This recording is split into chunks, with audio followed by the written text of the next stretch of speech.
And then they get there and all the planets are lining up and it is a literal ladder. And I start crying because I'm like, my dream, everything that like how this all really started was that Jordan dream. And it was like everything was clicking into place and I was just like crying. I was so overwhelmed. And then it was like, go outside. And so I walk outside. There's an orb behind my neighbor's house. It's just hovering there. And I'm like, I'm so exhausted at this point. I'm just like, if you're gonna take me, then just take me. I don't know. The Codega is a guide and a storyteller, escorting you through the night, lighting the way, warding off thieves, ghosts, demons, and other oddities. Along the journey, his companions would often share with him the most curious of stories that he'd record in his codex. Perhaps you just might find yourself traveling with the Codega and sharing one of yours. What if the universe is speaking in code, not just through symbols, but through dreams, geometry, and beams of light that flicker in and out of our skies? Tonight, we journey beyond the veil into realms where ancient alchemy meets modern phenomena, where numbers whisper secrets and symbols unlock doors hidden deep within the soul. From gematria to geometry, from downloads in dream space to orbs dancing in twilight skies, this episode is going to decode the divine. Is it extraterrestrial, interdimensional, or is it simply a forgotten language of spirit calling us back to our origins? One thing is certain: communication is happening. The question is, are we ready to listen?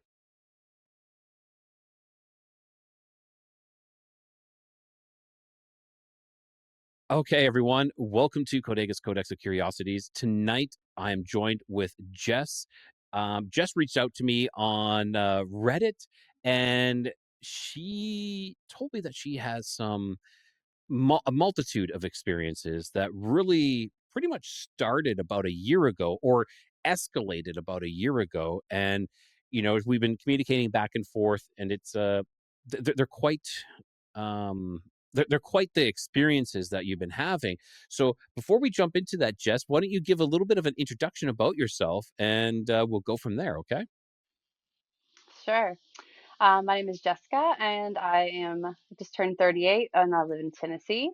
Um, Big nature lover, love to be outside, love to camp, love to fly fish, and yeah, Those are some great hobbies, very an outdoorsy kind of woman, that is awesome.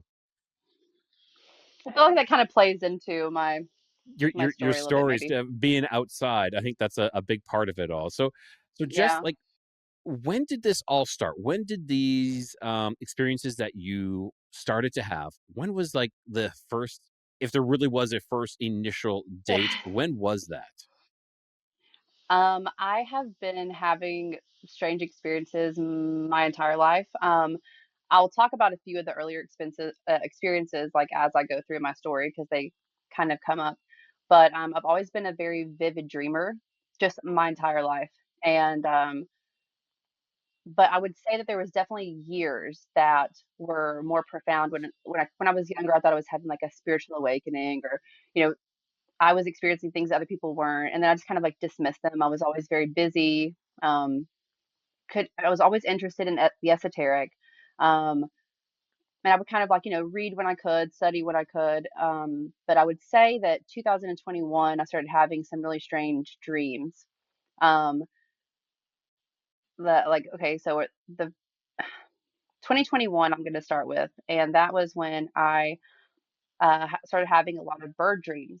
So the first dream I had was I was at the end of my driveway, and I look up to the sky and I see that there is an eagle, and it's coming, like it's diving down at me, and I know that it's about to come for me, but I'm like unbothered by it because I look over and there are three crows or ravens, and they're like hopping around and they're squirting water out. And I'm just like, what are these ravens doing squirting water? unbothered by the eagle. So I keep glancing up, and then right before it gets to me, it would like swoop and go up. And it was just repeating that the whole time. And so with me being interested in alchemy and symbology, I just felt like that was kind of like a strange dream to be having. So then we're going to skip to, I guess, 2024, because that's when I would say that all this became really intense. So, oddly enough, my horoscope kept telling me that I needed to start reading like a book. Now, I know everybody has their opinions on uh, horoscopes and stuff like this, but Sometimes they're it just very felt, general. It's like, you're going to have something no, they happen are. to you today. Yes. Hmm. But there were just there was a lot of things happening since 2021. Like I was seeing angel numbers constantly, and I feel like that's kind of for all experiencers. I feel like that is like one of the first things that starts happening is you'll start seeing numbers. They'll be like, on a sign, or you'll every time you check your phone, it's the same numbers repeating. It seems like everywhere you're And, looking, and sorry to interrupt you, Jess, but angel numbers are like, you're talking like 3 digits, like 333 or 111 or 111. just yeah, or yeah. So either double or triple, or So like for me, it was always 33. That comes into my story here in a bit. But just lots of repeating numbers over and over again. So it, to a skeptic, you could kind of dismiss that, but for an experiencer, I feel like we would all agree that that's something that we all experience. So then after this happens, I'm always having crazy dreams, but in August with the horoscope, it kept telling me to there's an important book that I was supposed to be reading, and I'm like, I have 1,000 books. Like what book am I supposed to read? And so then there was like this, and that was like I think the first day that I would get what I've been calling is a download, because I don't really have another word for it yet. Hmm. So And a download so is like a message of sorts. It's kind of like a message of information. yeah, and I struggled with this for a long time, because I'm also very much into psychology. I know my own mental health very well. I've put in a lot of work in my life to heal myself from my trauma, and I'm just very self-aware. I know myself very well. These were like thoughts that were not my own, and I struggled with this for a while, because I was like, am I imagining this? Like, is my mental health, not doing so great? Sorry to Like, interrupt again. So when you're saying thoughts not your own, are they like voices talking to you, or is it just like these like pop in your mind, like, I need to do this, or I need to look there, I need to go there?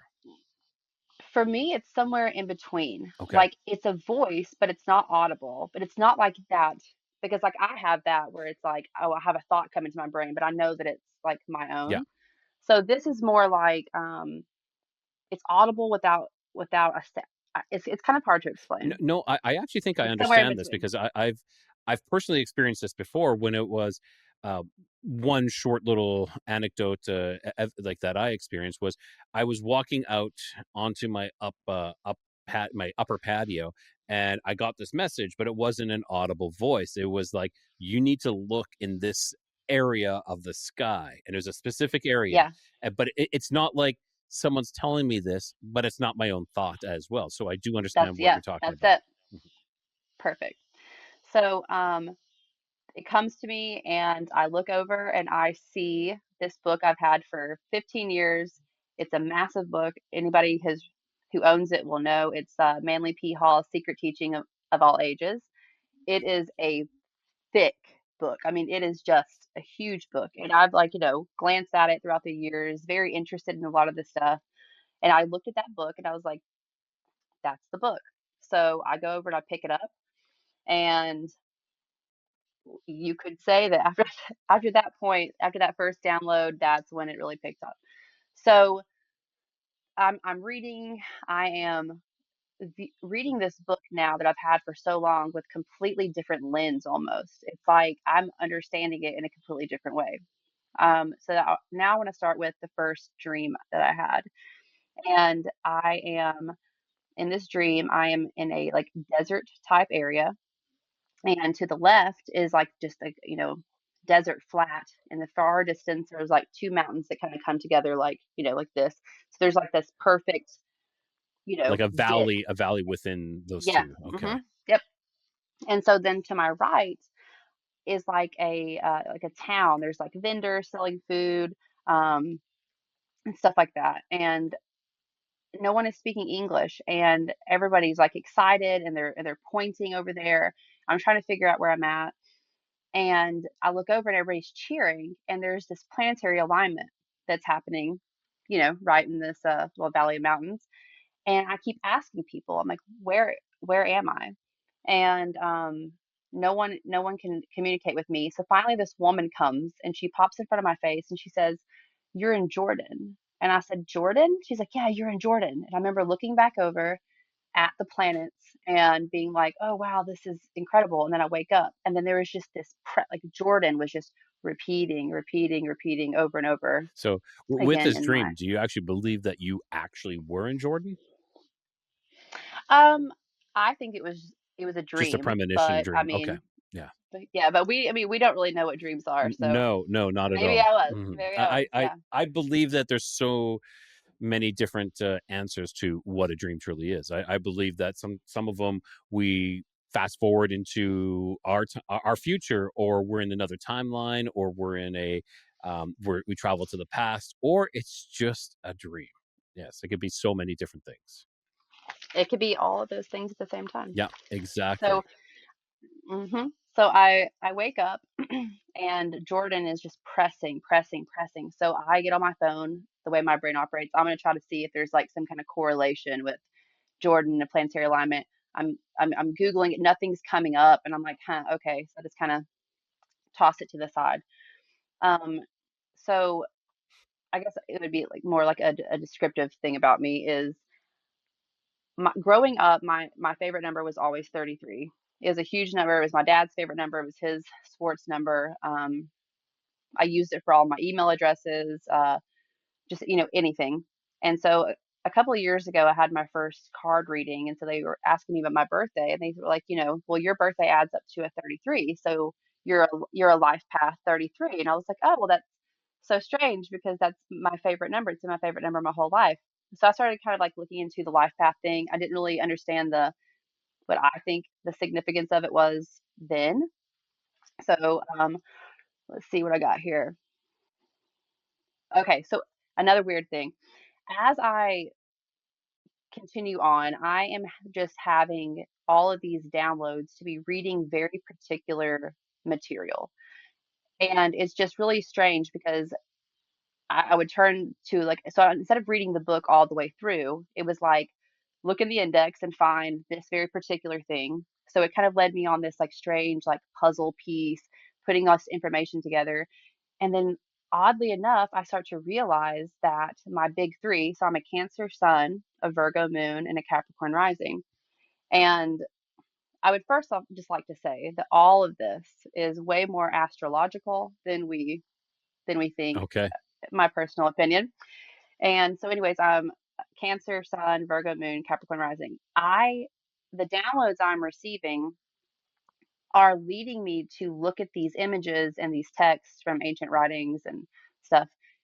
My big three was depicted in so many different things that I was being guided to look at, like the High Priestess card, um, Jesse's tree, Jacob's ladder, the Freemasonry art that has the ladder in the center and the two columns is Jachin and Bose. It's Cancer and Capricorn, and Virgo is in the center. Virgo's always in the center, and it's in so. I mean, the list goes on and on. Honestly, uh, um, let's see. I have it on my list here. I brought notes, everybody, Perfect. because Yes. I love it. I love it. Yes. okay, so then it's like I'm starting to like decode stuff that has this like the significance of the number 33. Huge being pushed on me. So we've got the 33 hertz in the Great Pyramid, Jesus associated with 33. Hexagon is point 33. The Vedic deities are 33, 33 degrees.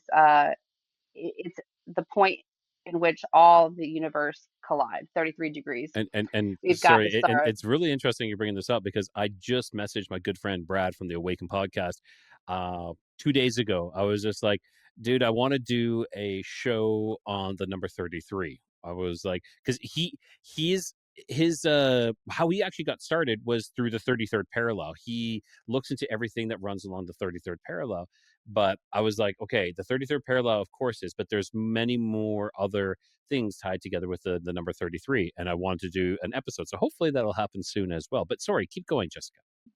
No, I would love to be a guest on that because that's literally Okay, everything that done. I mean, it's So then that's it's my it. number. That'll It be has it. It'll be it has us three. Then it'll be. Oh, there we go. perfect. Three. Yeah. 333. Yeah. Yeah. Okay. So we've got 33 degrees Freemasonry, the 33 segments of the human spine, also known as Jacob's ladder. And then we also know that there's 7 planets with a 33-year solar journey. Jehovah adds up to gematria. That's another thing that I've been super interested in is gematria. That's where you input it into this calculator that gives you the numerical value of the number. So Jehovah adds up to 33, Genesis and magic. Let's see. And it's there's 33 turns in a perfect DNA sequence. So I mean the number 33 is just all over the place. So I just continue to have I've always had very prophetic and apocalyptic dreams. Always my entire life. Um, so that's what's happening from August all the way to December. I mean, it's just I am learning more than I have ever learned in my life. Like I hated math in school. Now I am turning everything into its numerical value. I mean, I was never a religious person, but now I am. I mean, I was always interested in world religions. But now I'm like deep diving on stuff. Like I'm decoding all this stuff. I'm sharing it with my boyfriend and my best friend, and their minds are spinning because this is happening to me every day. And I'm like, I don't know what's going on, but like I can read this stuff. Like I can read symbols. Symbols are like my number one thing. Like I can read them, and it has changed the game when I'm looking at this stuff that I was always interested in. Now I can understand it. So um, I'm being pushed to learn about alchemy, planets, colors, elements, the zodiac, gematria, Hebrew, uh, Wow. Kabbalistic stuff, Hermeticism, Really, a lot of stuff from like the hidden schools. From the secret schools, almost kind of thing. the initiates. Yeah. Yeah. Yes. So I was always obsessed with Egypt as a child. That's when that started. So huge into like hieroglyphics and pretty much everything. I'm just interested in all the hidden secret stuff. So we're going to skip to December. Just know that there was lots of dreams, lots of downloads, and lots of studying. I mean, it felt like work. I mean, I was being, they were kicking my ass like this. You're gonna be learning about this, and I'm like, okay, fine.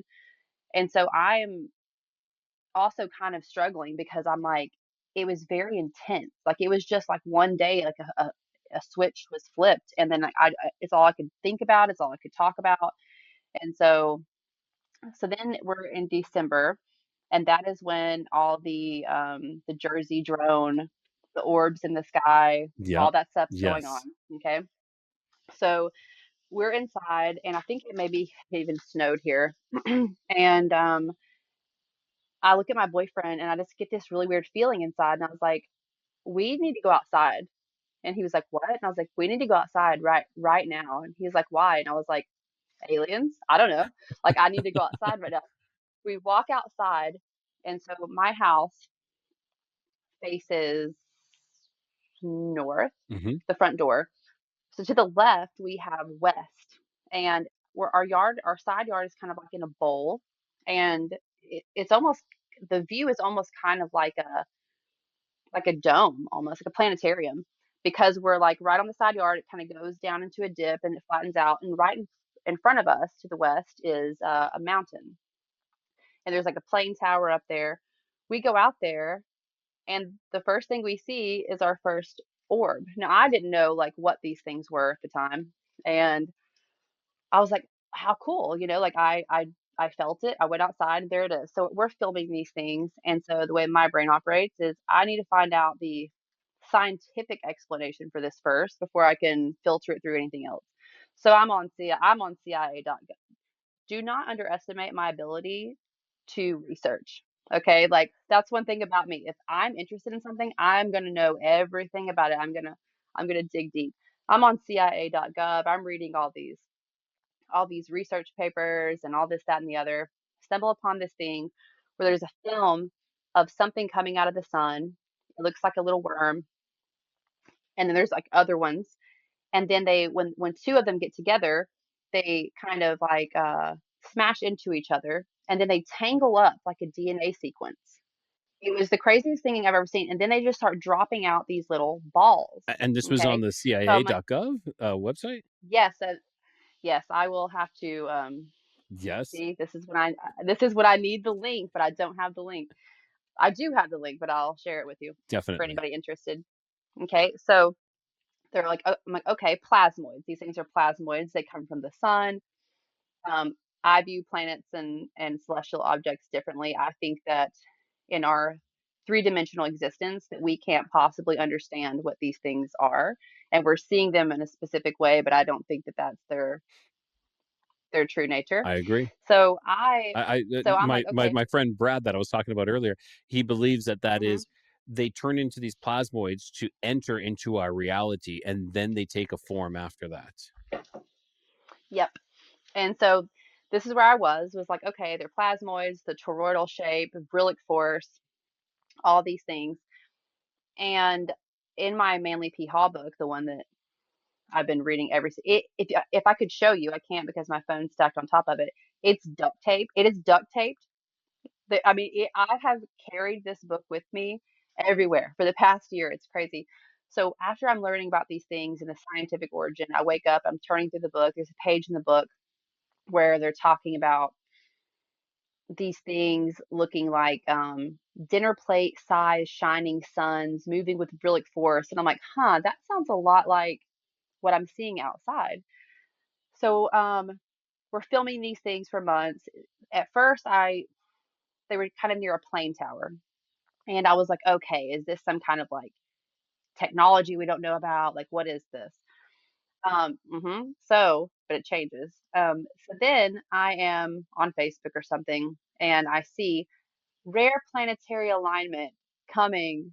And I was like, wait, what do you, and I, listen, I love the sky. I'm always looking, anything that's cool, that's happening in the sky, I'm out there. I hadn't heard anything about this planetary alignment. And so then immediately I started thinking about that dream. And I was like, well, it's not Jordan, but it's here. So I'm like, well, that's pretty cool. So I'm getting excited for this. And so we're going out every single night looking at these things. And we had only ever seen them going left or right. And so they would like come from nowhere, and then they would be floating left or right for about 8 to 10 seconds, maybe 15 seconds, and they would just completely disappear. So I'm like, that's really strange. So let me see if I'm skipping anything. I probably am. Nope. Okay. I'm on track. Okay, so so we're filming all these things. Let's just skip to February. Just know that the entire time I'm still having these downloads. I'm still having these dreams. Um, so February the 4th, um, I do planters at this very beautiful property called the Elder Mountain Mansion. My boyfriend's a native landscaper, so he has some amazing clients. And so I'm up there by myself and I'm working. It's just a beautiful, peaceful place. And I am just having this really intense download about alchemy. Like it was, and I've been trying to figure it out. And then all of a sudden it was just like this key just dropped down in my head, and I just started crying because I understood like the um the secret key of that to me. And I was crying, and so I sit on the bluff and I'm overlooking the city. It's just a stunning view on top of the mountain. And have never really been one for like praying out loud or praying in general, to be honest with you. And I just spoke out loud and I said, I really appreciate these downloads. Like I love learning. It's been incredible. I said, but it's putting strain on my life. Like everybody in my life is sick and tired of hearing me wake up every day and just talk about what I have figured out. And like I'm like running around with this book and I'm like telling them about my dreams. I'm like, there's all these synchronicities are too much. Like, and everybody's just kind of like, I mean, it is. I don't even know what to say at this point. I'm like, it's causing strain in my mind. It's causing strain in my relationships. And I was like, I need something more than this. And so I left. I had to go pick up my kids. I had to meet my mom. I have three beautiful children. Lily, 17, Easton is almost 13, and I have Max, who's 8. Um, yep. Yeah, so I'm gonna go pick up my boys, and I meet my mom at the Goodwill, and she's not there yet, so I decide to walk in.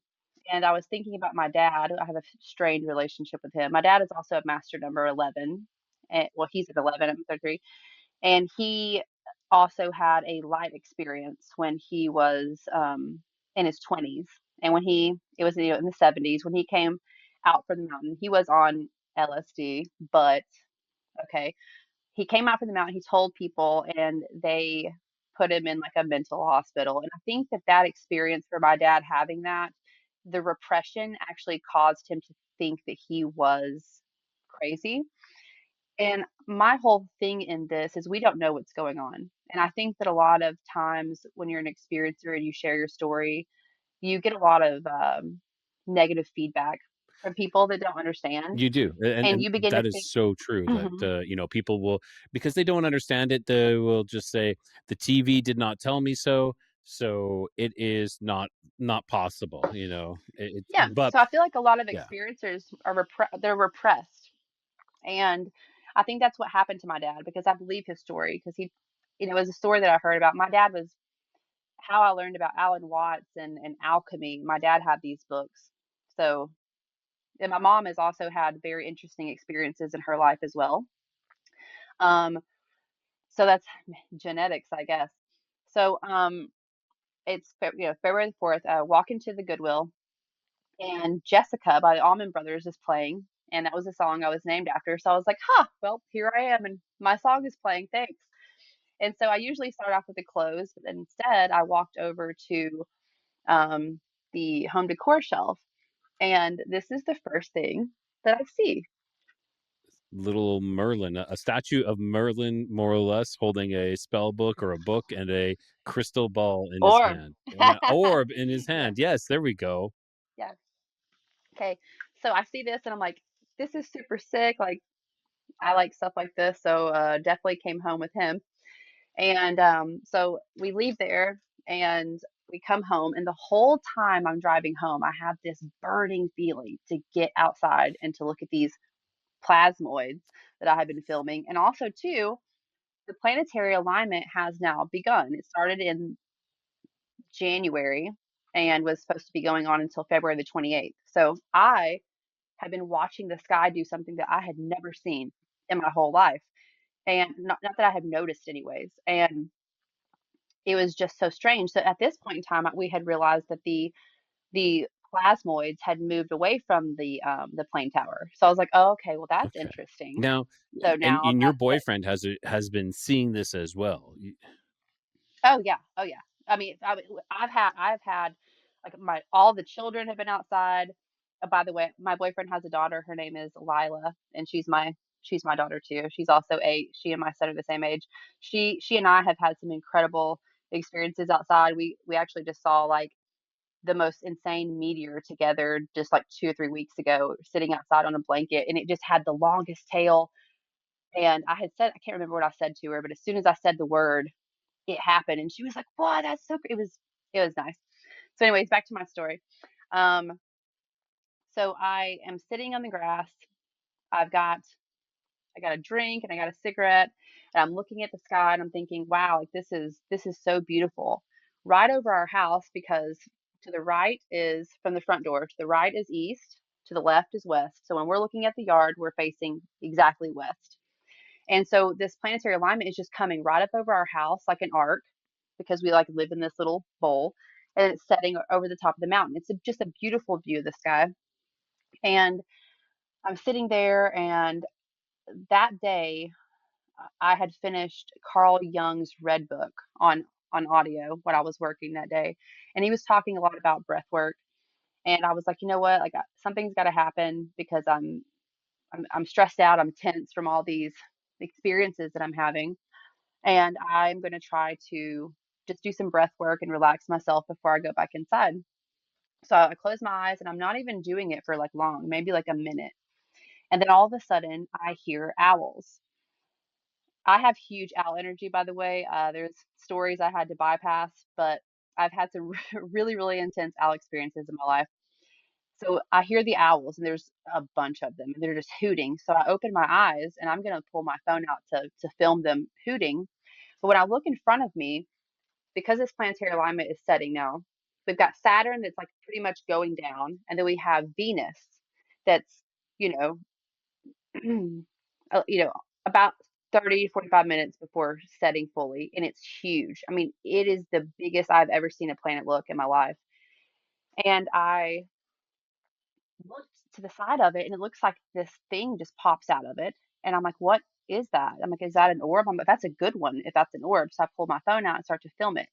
Now, mind you, we had only ever seen these things go left and right. That's it. So I'm sitting there and I'm filming it, and it looks like it's getting bigger. And I'm like, wait, what is this? So I'm trying to film. And that's another thing is people want to get so mad about people's footage and how they're moving around.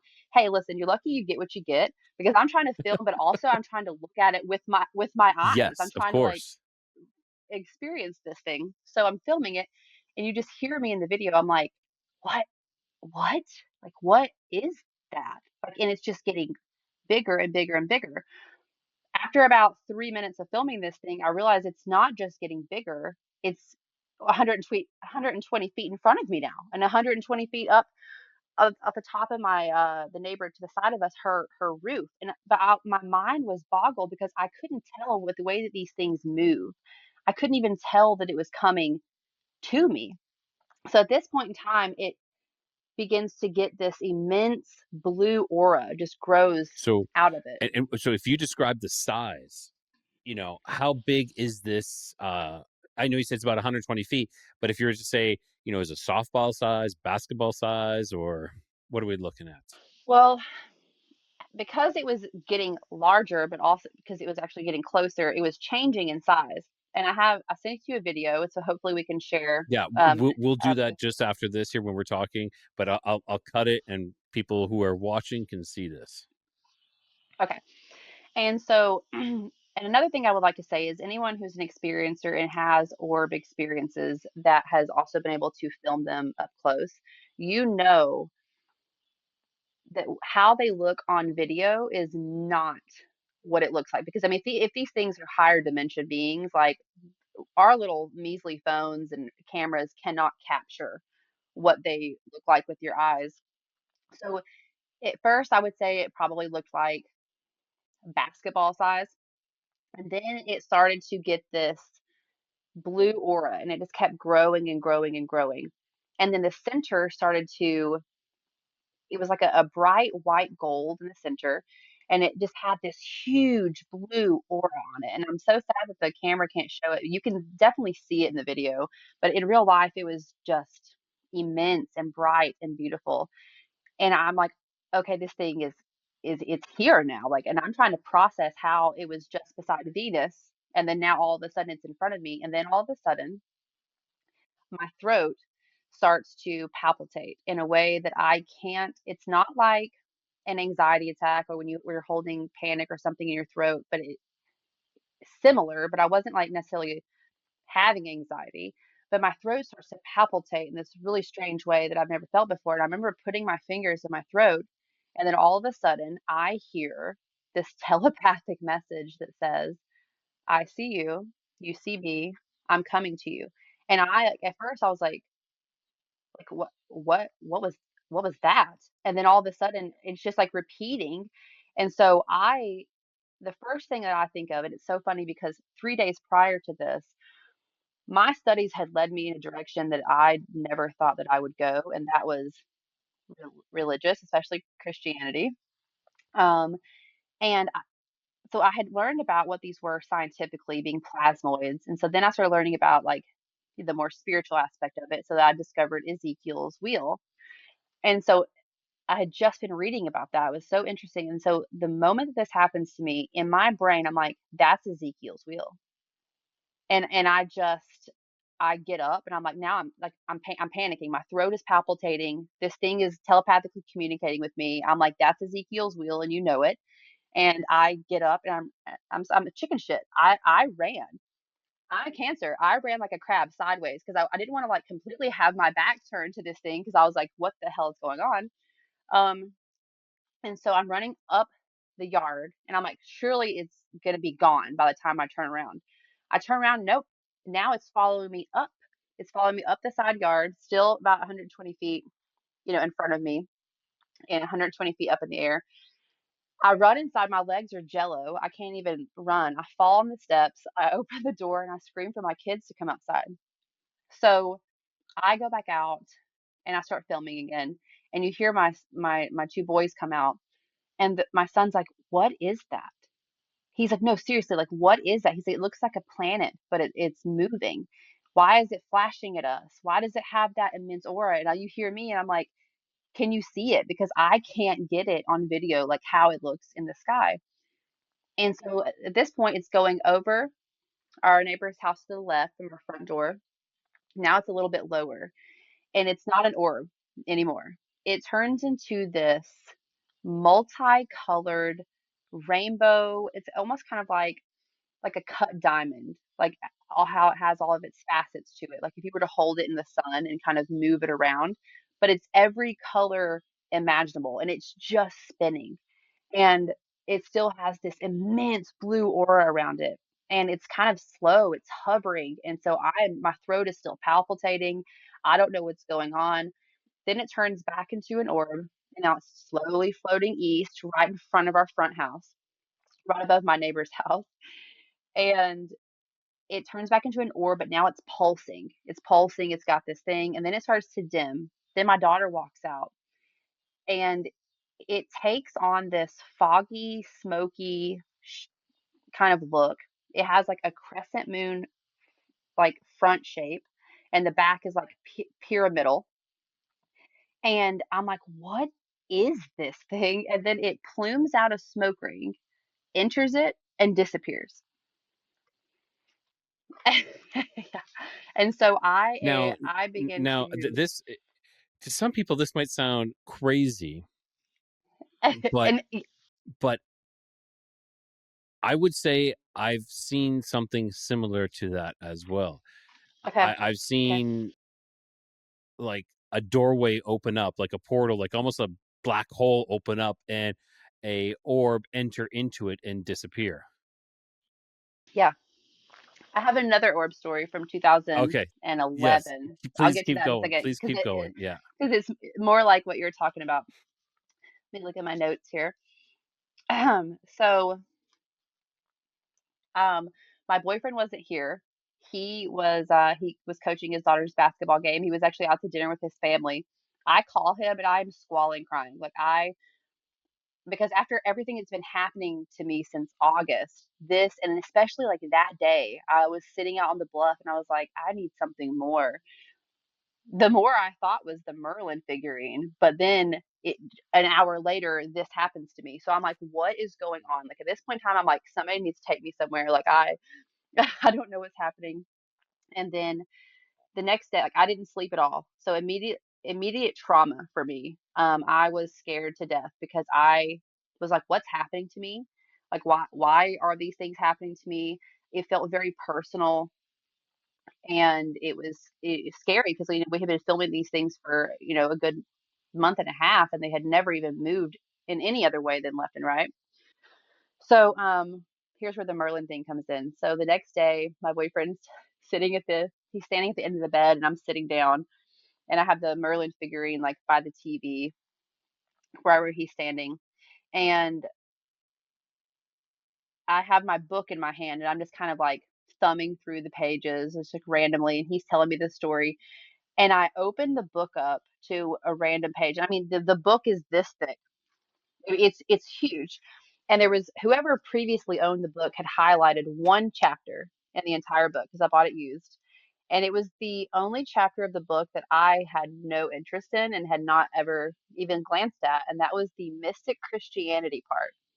I open this book to a random page. It's the highlighted page. I glance down, and the first word I see is Merlin.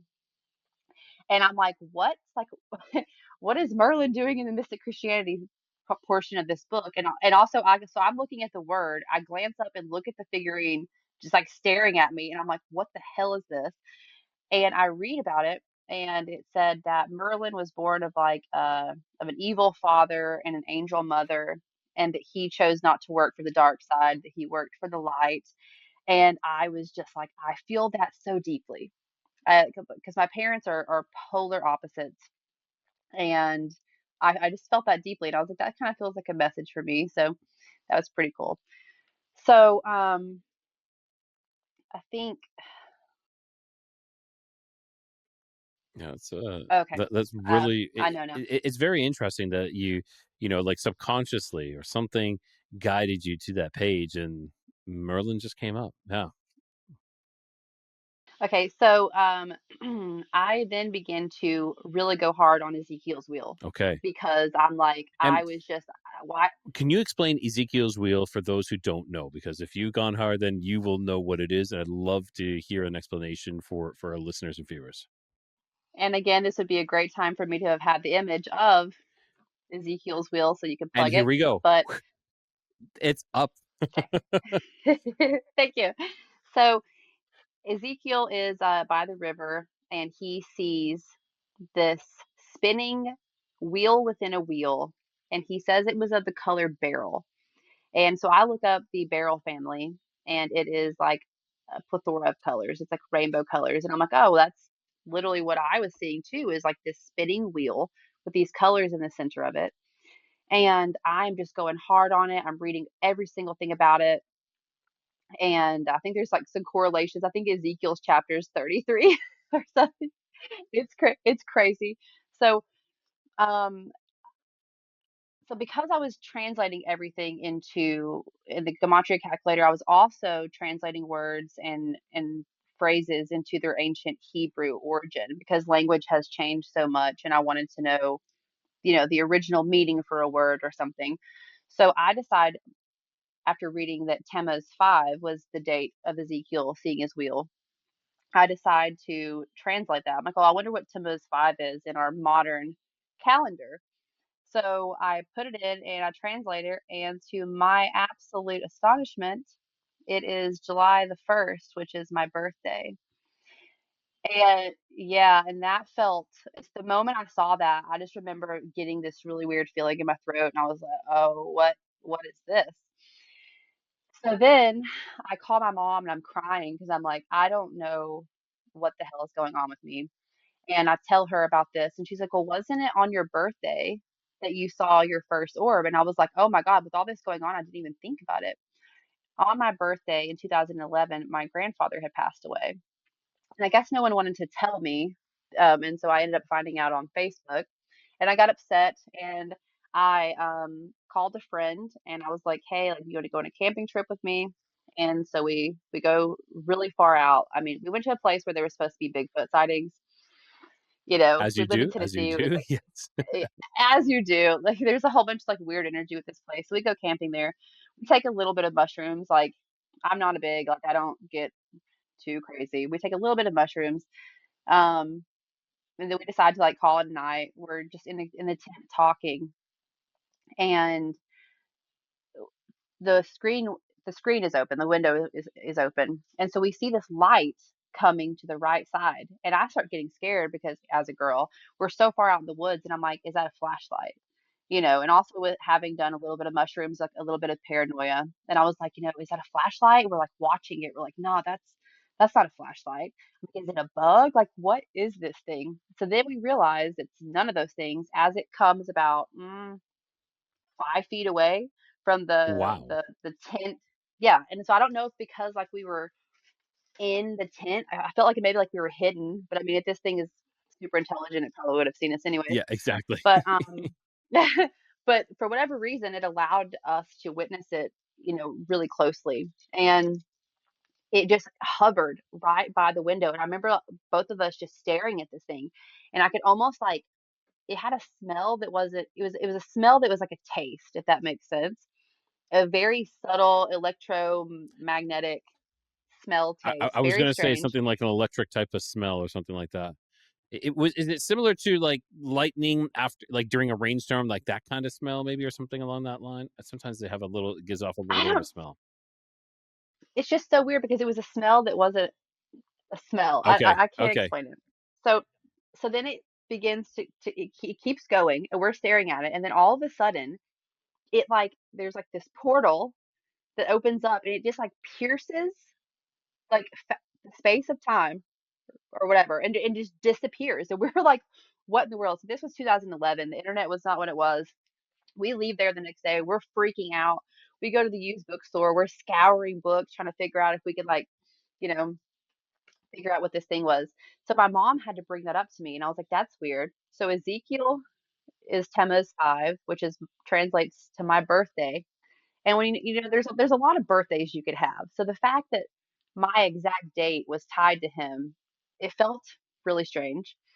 And um, and also that orb that I was talking about, same color as this one, light blue and white, same colors. So that happened. And so then, you know, after this experience, I'm freaking out. So February the 13th, okay, I wouldn't even go outside. That's when I everybody to know that I grew up in the country. I would go camper, avid outdoors person, like never been afraid of the outdoors in my life. Now I won't even go outside. Like I left my phone. I'm like, nope, not going out for it. Like I'm absolutely not going out there. I'm scared to death. I'm not getting any sleep. And then, you know, all the while I'm still having the downloads. I'm still having the crazy dreams. I'm having lots of dreams about birds. I'm having lots of dreams about the planets. I'm having lots of dreams about the sun. Um, the sun dream thing is really intense, so we'll talk about that in a second. So on February the 13th, me and my boyfriend are leaving to go get dinner for Valentine's Day. We walk outside. The planetary alignment is still in action. Again, it's February the 13th. It's not complete until the 28th. So there's still some crazy stuff going on in the sky. I walk outside, I turn around and I look, and immediately I was like, there's energy. I was like, something's about to happen.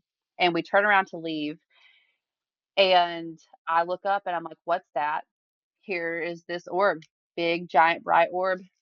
Me and my boyfriend have different opinions on the distance. I also think this is very interesting for experiencers versus non-experiencers and how they see these things. Because to me, whenever I'm seeing them, there's like an interaction that's happening and it's telepathic.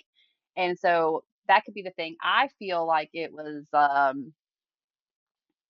maybe it started at like 300 feet and descended there. I feel like it came very close. He doesn't agree. I think that's an interesting point to make. So I am terrified.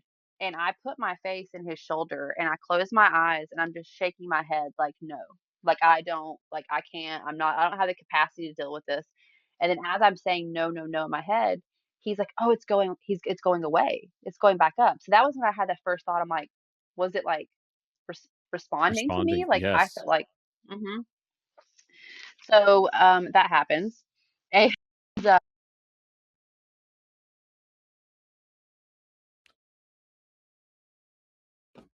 We're good. uh, Yeah. I was like, you just cut out, but we're good. We're good. okay. Okay. So I have a sun dream. And so at this point in time, I am trying to find somebody else who's having the same experiences as me.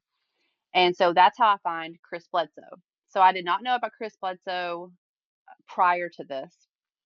And so I find him through all of this. And I'm like, wow, like this is sounding similar. Like I'm kind of like reading about him, like watching some of his interviews and stuff like that. So I had a dream about the sun, and I am walking in again, like a deserty type area, and I'm with a small group of people, and we get to this point where the sun looks like it was setting, but then all of a sudden it just starts to like come back up, and it's getting bigger and bigger and bigger and bigger, and then all of a sudden it's just the whole sky is just insanely bright. I remember like covering my eyes, and then all of a sudden everything just goes black. And so, like I said, I've always been a really intense dreamer, but at this point in time, so now we're, you know, entering like March territory, my boyfriend is like waking up and having to wake me up because I am tossing, I'm turning, I'm making really strange sounds in my dreams. And he's like getting concerned because I've always dreamt, but I don't think I've ever been like an active dreamer, like moving around and making sounds. So, hmm and it gets to the point also where like I'm having such intense symbolic visual dreams, like I don't even want to share with anybody anymore because I'm starting to scare everybody. People are concerned about me, like what's going on. And and then I watched an interview with Chris Bledsoe, and it was one that I had not seen. And he starts talking about a dream that he had about the sun. And I will never forget, I was standing up watching it. And when I heard him tell the exact same dream I had, I like threw my phone on the bed and I was like, I don't even know. And like I sent it to my boyfriend. I was like, what is this? Like, this is crazy.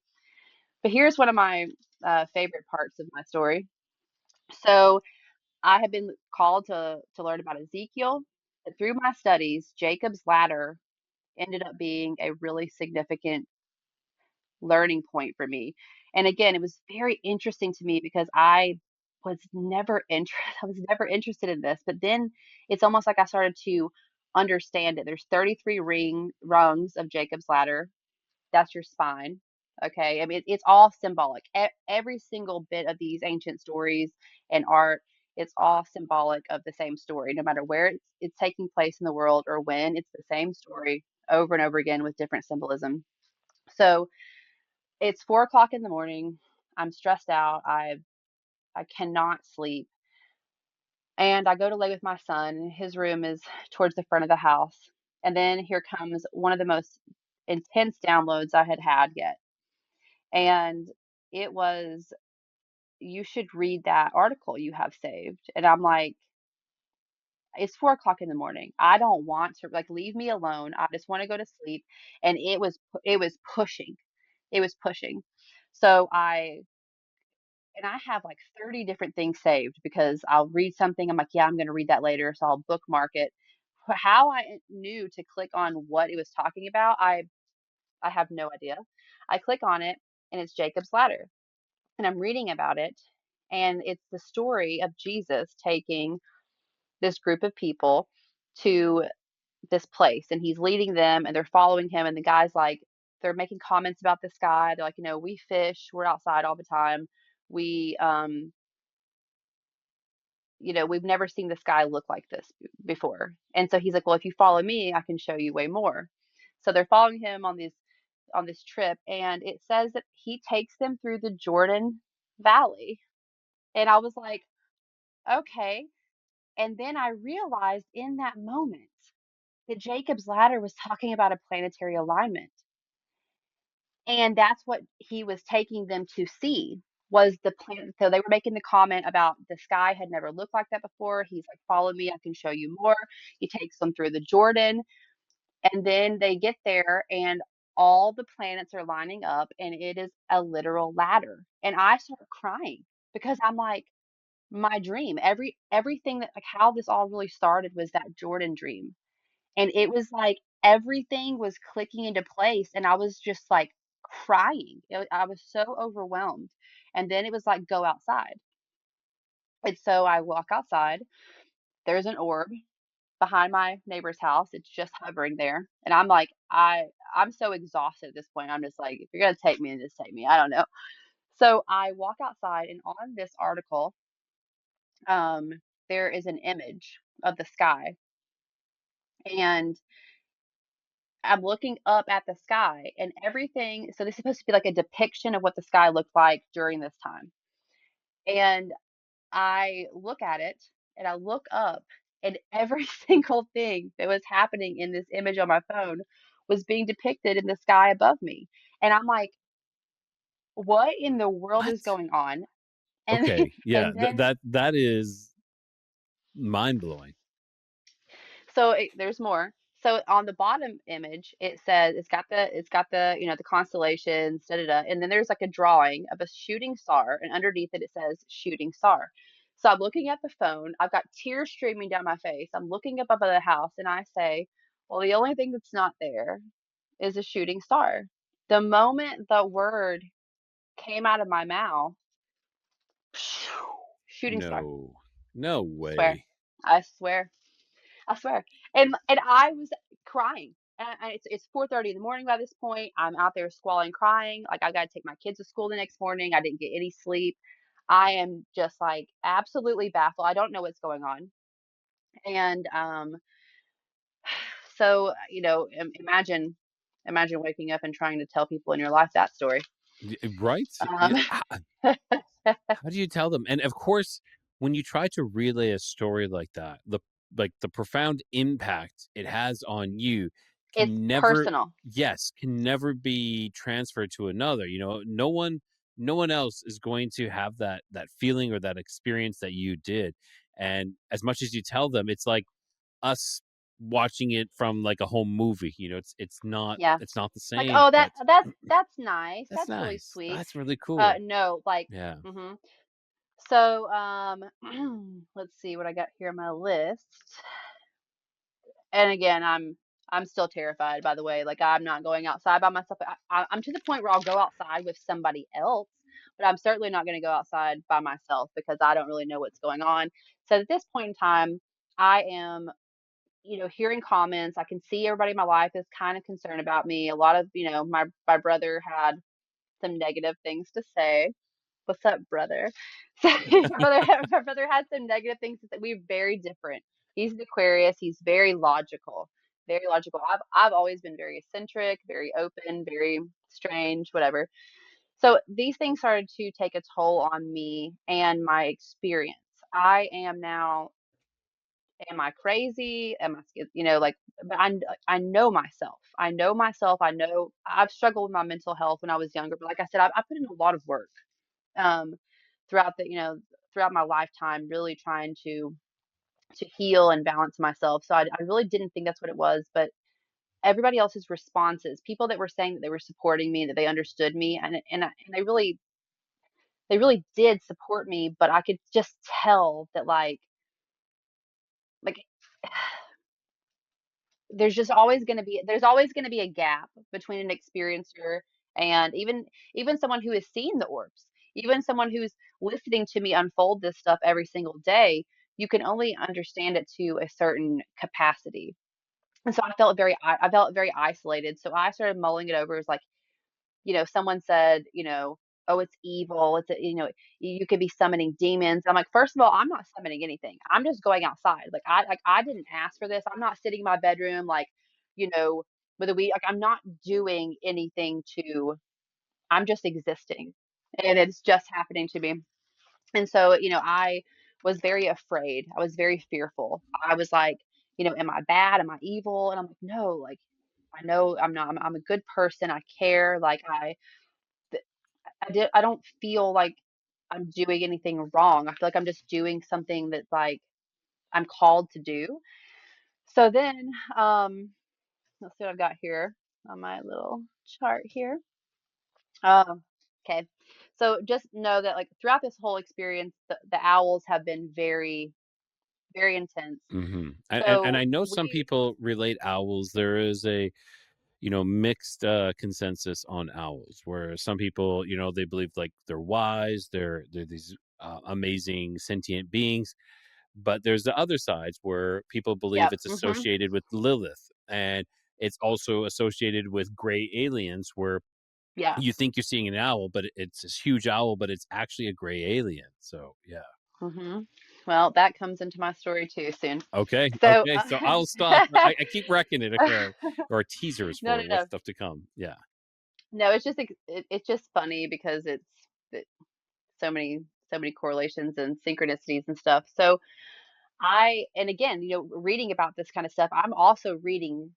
So I'm trying to read the good stuff, but there's always like that dark side of the internet that it's like, you know, it's a fallen angel and it's trying to drag you into hell. And I'm like, oh my God, especially with me not being religious and all of a sudden being thrown into this very religious revelation, have you? And I'm realizing throughout all my downloads that all like the story of Revelations, like, I'm decoding all of this stuff and I'm like, it's astrological. Like they're literally painting a picture of what was happening in the sky and they're using symbols and constellations and archetypes by doing so. And so I we're going camping. It's June the 1st, and we're gonna go camping the next day. We're outside, and my boyfriend is with me, and he's like, well, he's about to get ready to go over to pack up the truck. He was going to be busy for quite some time. We're standing there talking, and then all of a sudden, this owl comes, and directly in the corner of our yard. So I would say, like, I don't know, 100 feet away, 60 to 100 feet away from my chair. I'm sitting. I have my viewing chair in the side yard. So this owl lands directly on top of like the pole, and it's just staring at us. And I'm like, okay. And so I filmed that. And I'm like, well, that's so wild, but not really, because at this point in time, owls are just flying over my head. They're hooting every time I go outside. I mean, it's just crazy how much owl activity there there has been. So it eventually flies away. So then my boyfriend's like, all right, I'm gonna go to the side of the house. Are you good being out here by yourself? And I have been trying so hard for months to like build up my courage. I was really beating myself up for running away. It it was something that was really bothering me personally, something I was really carrying every day of my life. Like, what would have happened? Like, was I supposed to do something important? And like, I fucked it up. Like, you're a scaredy cat. Like, you're a baby. And I'm just really, really carrying this.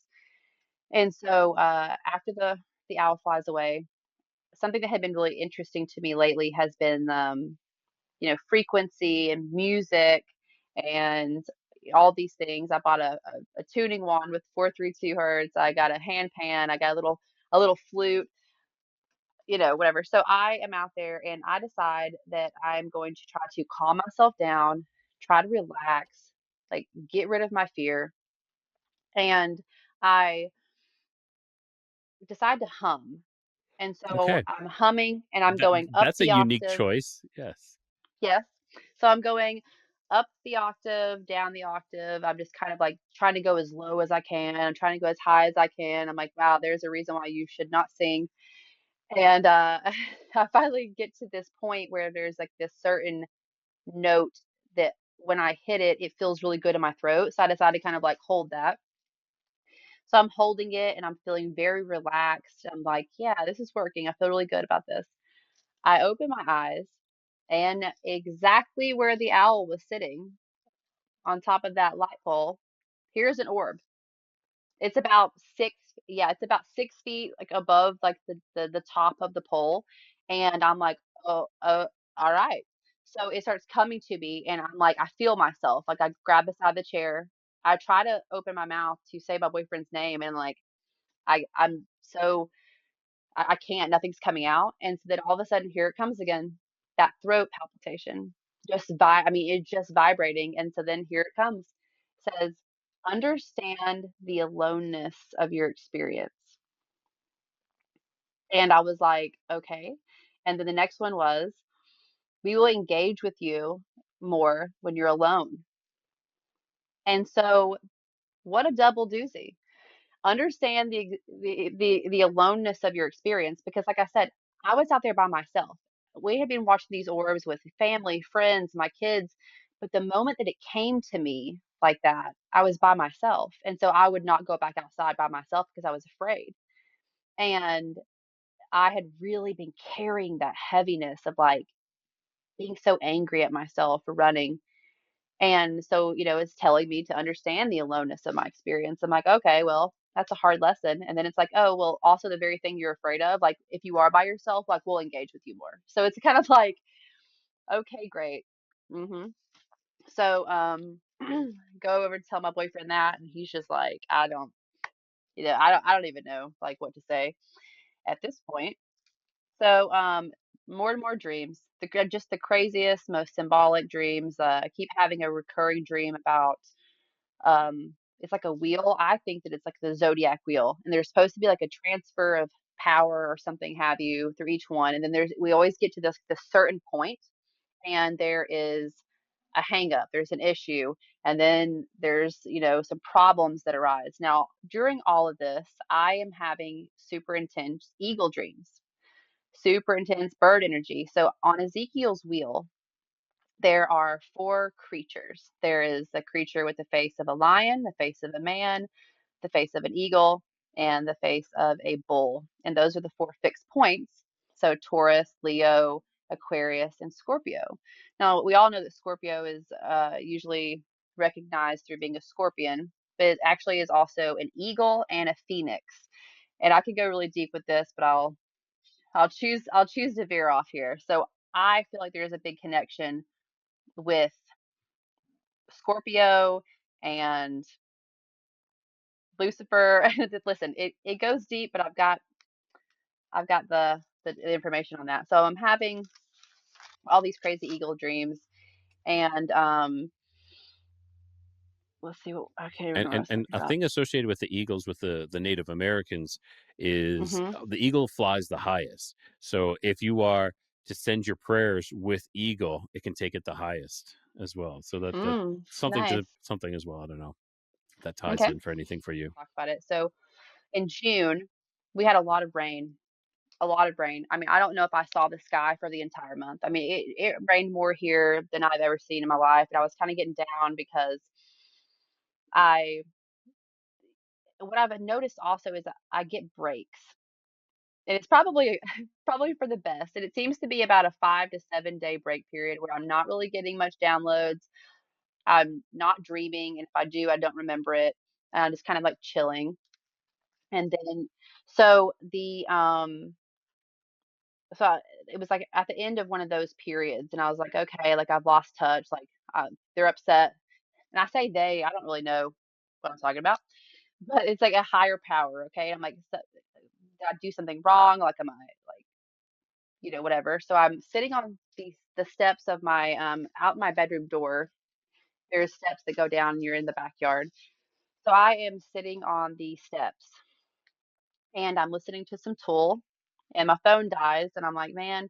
So I'm sitting there and I close my eyes and I'm just another thing that's been happening with me that's really hard to explain is I tried meditation years ago and I'm ADHD, I'm autistic, and like I could never really do it. Now I can get to this really transcendental or meditative state fairly easy. And it's really interesting. Like I just have to close my eyes and hum or close my eyes and breathe a certain way. And then I just kind of feel this strange spirally feeling in my forehead. It sounds strange, but I was doing that. And then all of a sudden, the most intense download of all came. And it said, and again, it's a voice, but it's not audible. And it says, "Are you ready to remember who you are?" And you know, it's always just so startling, and and my brain automatically wants to attack it and be like, "What is, get out of here? Like, what is that?" And then I kind of like shake it out of my head, and then it comes back even more intense, and it says, "Are you ready to remember who you are and why you're here?" And again, the cloud, there had been a lot of rain, very cloudy, haven't been able to see the sky. So I didn't go to the side yard because there's no point. There's clouds. I'm on the steps. I look up, and oddly enough, right where this tree is in our backyard. It's an old green ash tree. It's just a magical looking tree. So the top of it, the sky has opened up now, and I'm like, oh, cool. You can see the sky there. So I stand up and I look up and I say, okay, fine, show me then. And then this orb just comes from nowhere, right above the tree, descends down like in a, kind of fast, descends down a couple of feet, pulses one good time, and then just goes away. This was a warmer colored one. So I see warmer colored ones, but mostly the blue and white ones. So um, that happened. So that I'm just streaming tears. I come inside, and my boyfriend's looking at me like, "What is it now?" Like, and I tell him, and he's like, "Just what do you say? Like what do you say to someone who's, So I just, go to sleep. It's fine, whatever." So Yeah, you're just like it's just another day. so I go to sleep. The next night, I am asleep and I am woken up by my boyfriend. And he just has like the look of like terror and concern on his face. And he's like, "What on earth are you dreaming about?" And the first words that come out of my mouth was, "That was real and it counted." And he said, "What?" And I just said it again. "That was real and it counted." And he said, "What?" I said, "I think I was abducted." And he was like, "What?" And I was like, "Yeah." So, I'm out there on the steps having that experience, listening to Tool, and then the download comes. Are you ready to remember who you are and why you're here? One day goes by. In my dream, and I'm using quotations because this was not like other dreams. I'm out on the steps that evening. I'm smoking a cigarette. I come inside. I go to bed. In my dream, I'm back out on the steps smoking a cigarette. And an owl flies and lands on that green ash tree, the same one where the orb was coming down, right? It lands on this branch of this green ash tree and it's looking at me.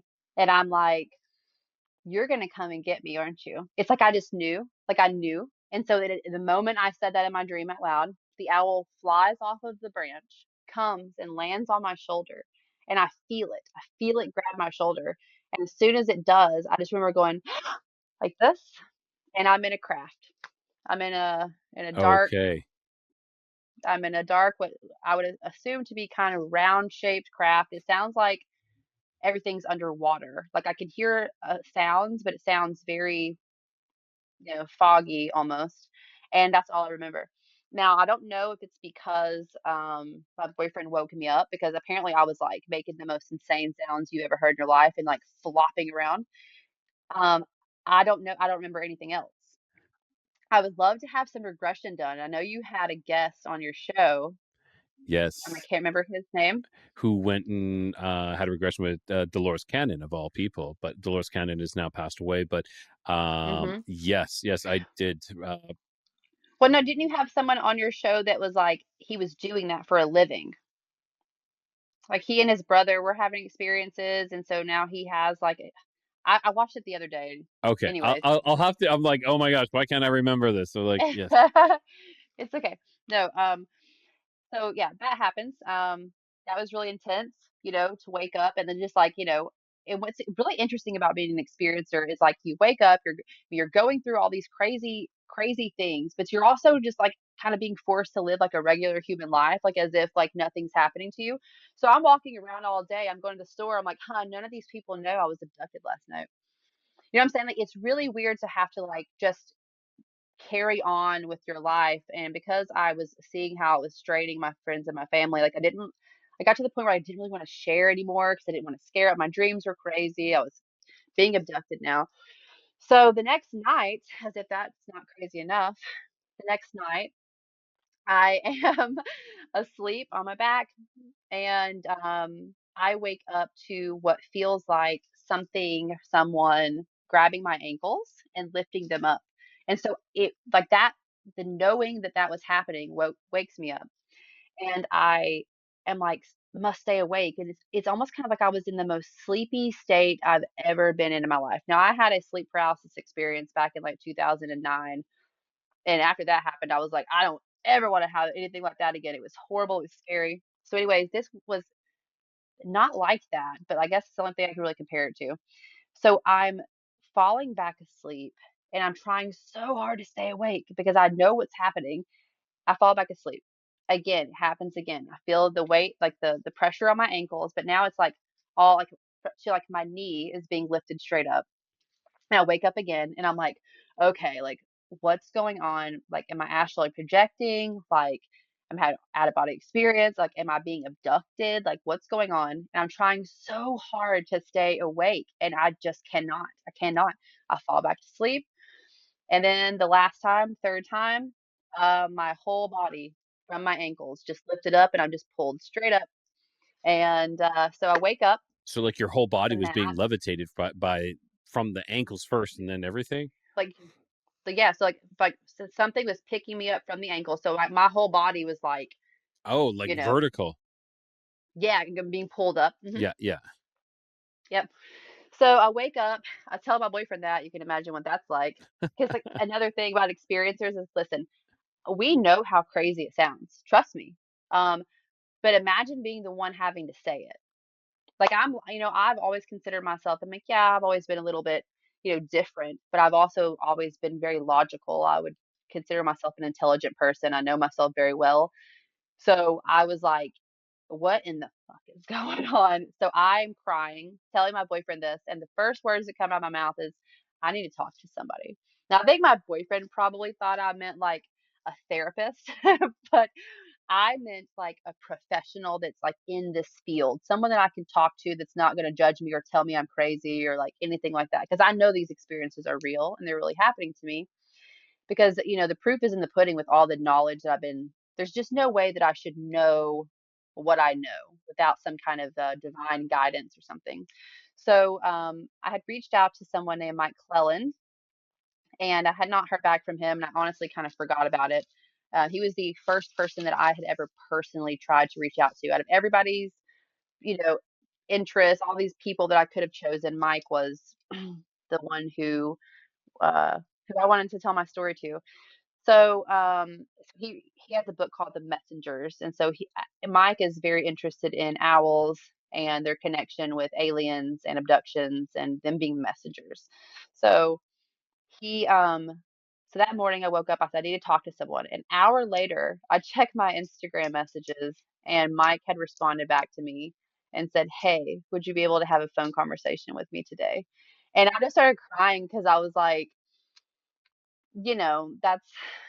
that's interesting. So he was the first person I told my story to. He's very lovely. He's very kind. He's very patient. He's you know, eh, he was very nice to me when I needed it in that moment, and I really appreciate him. So if he ever hears this, thanks, Mike. You're the best. And so at that moment, I realized that like I needed to start finding other people. I have had a big interest in birth charts lately and master numbers. So your life path, all all life path numbers are important and crucial, but I just had a very particular call to find master numbers. So master numbers are 11, 22, and 33. So if you add your birthday up, date, number by number, you'll come to usually a two-digit number. If it is an 11, 22, or 33, you don't reduce it, you keep it the same. Anything else will reduce down to a singular number, and that's your life path number. So for anybody interested. So I then began to get on Reddit because, first of all, I didn't want to get on Reddit. I was trying to stay off of YouTube because I didn't want to read or hear anybody else's stories that could possibly kind of like taint my own experiences. I wanted what was happening to me to stay personal. I didn't want to be reading into anybody else's experiences because, sometimes you can kind of take on other people's stories. I didn't want that. And I was just trying to process it on my own. So then I started feeling the call to do that. And I got on Reddit and I shared my video to the wrong platform. And people were very rude to me. They were very hateful to me. I'm very sensitive. I got angry. I called someone a dickwad and I got like blocked off of the Orbs subreddit for like a week. But um, didn't like that. So then someone suggested I join the experiencers subreddit, and I do that. And I was reached out by the person who started that subreddit. His name is Oak, and he's a friend of mine now. And he basically offered me a support chat. He's like, this is what I do for experiencers. And at this point in time, I'm just like, no, like, I'm not going to be doing that. Like, I'm really sketched out for some reason. Like, I don't really want to talk to people. So I don't do that. So I start to make a few friends in the subreddit. I'm posting things. I'm like looking for other master numbers who are experiencers, and I find a few. There's lots of 11s, lots of 22s. I haven't found a 33 yet. And I don't want to jump ahead. Let me see where I'm at. Let me see here. Oh, yeah, because I am jumping ahead. Okay, but to sum that up, I just felt the call to reach out and to try to find other people that were having these experiences, but in particular master numbers. So this is probably it's a part of my story that I am very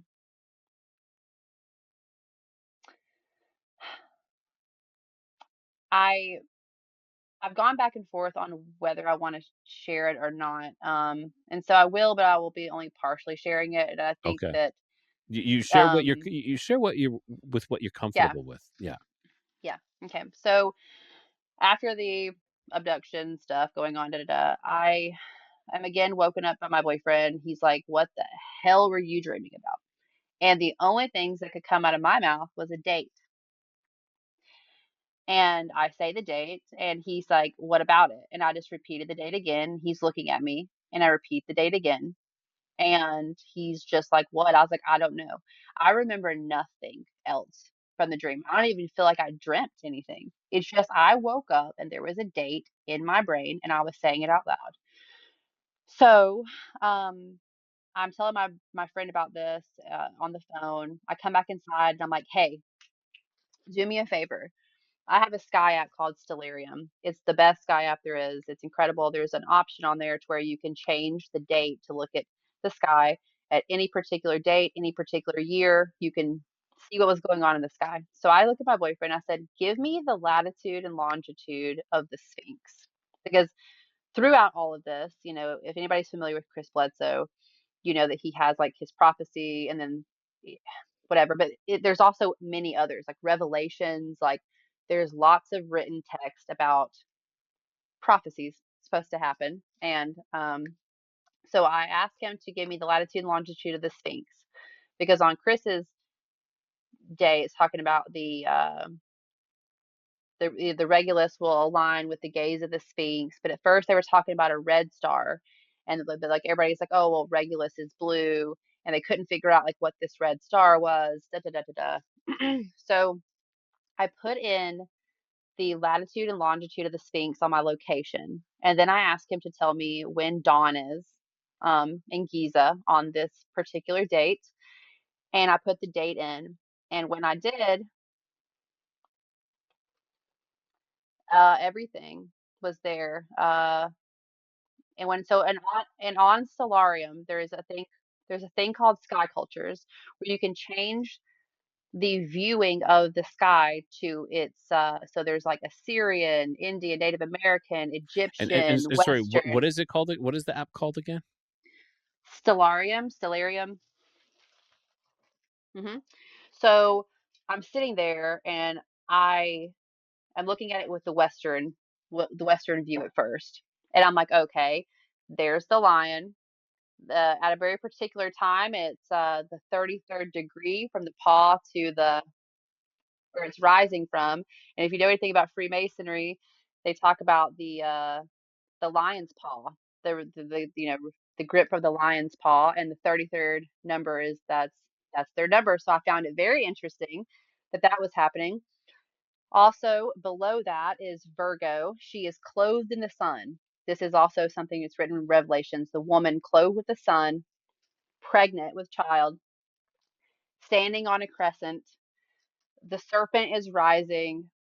There's a dragon beneath her feet. All of this is taking place. The sun is in Virgo. It's like on her shoulder. Venus is underneath her feet.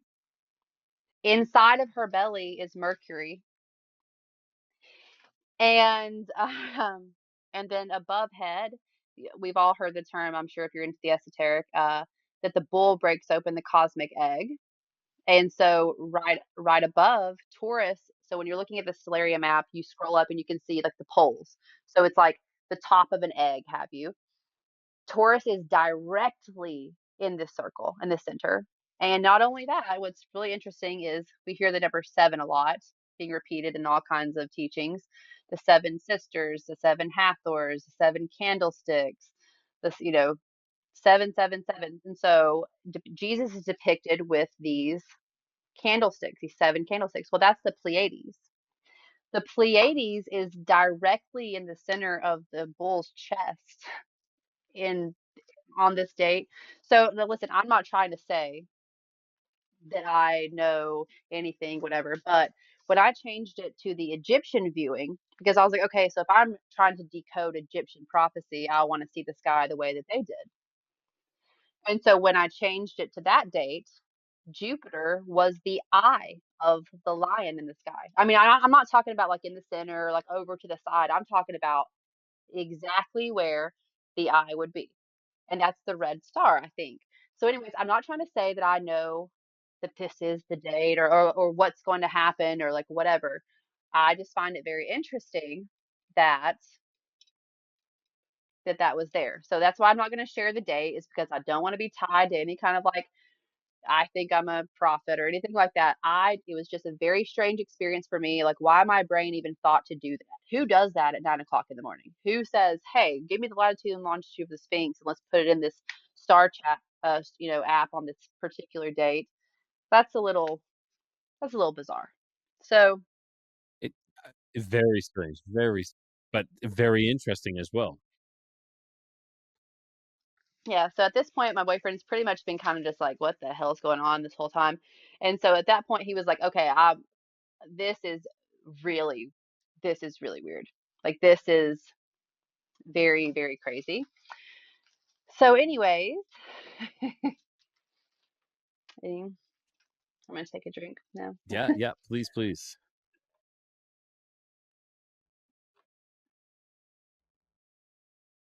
Back to the Reddit thing. I found this little friend. His name is Jordan. He lives in Kentucky. Hi, Jordan. Um, we start chatting. We end up following each other on Instagram. There's been a lot of people that have randomly messaged me being like, "Hey, I don't know why I'm messaging you. You're a stranger. I just felt called to message you." And I've just been like giving them information, trying to help them, give them some stuff to study about. I don't know. And there's very few people that I've been just kind of continuously keeping contact with. And Jordan is one of those people. So we're kind of sharing our experiences. I'm telling him, you know, that I've been getting these feelings to go outside at a certain time. Uh-oh. Go outside at a certain time, and see if we can see this. Sorry, at a particular time that I'm feeling, and so I would share that time with him, and usually he would also see these things at the same time when I was telling him to. This becomes more important later in the story. So, I am. We're almost done here with my whole Not a spiel problem. here. Not a So, problem. so as you can see, things have just gotten more and more intense. And so July the 6th happens. I wake up, I look at myself in the mirror, and I'm like, I can't do this anymore. Like, I can't go on like this because everything in my life is straining. Like, I'm exhausted, you know, everybody in my life is tired of hearing about this stuff. Like, everybody's kind of concerned about me. Like, I am tired of being afraid of going outside. Like, I'm just sick of it. And I was like, something has to change. And I was like, and I had a thought to go to this place that we went on the day of the actual planetary alignment on February the 28th. I got a download to be like digging for this place. It was a very particular place. And this came after the whole Jacob's Ladder download, by the way. Okay. So I find this place. It's on top of the mountain where I've been seeing these things come from. And I wanted to make sure I was facing west. So I made the family drive on top of this mountain. They're like, there is nothing up here. Like, we need to turn around and come home. And I'm like, no, we got to keep going. We find this spot that nobody knew existed. It was incredible. And I was like, yep, this is the place. So on July the 6th, I wake up and I just had this weird thought that I needed to go there. And I was like, okay, if that's what I'm supposed to do, then give me a sign. I walk outside this morning. I sit down, and the first thing I see when I'm sitting on the steps is an owl. And owls are nocturnal creatures. I mean, not that you can't see them in the daytime, but it's very rare. Yes, He was on it's a very low rare to limb. see him. Yeah. And so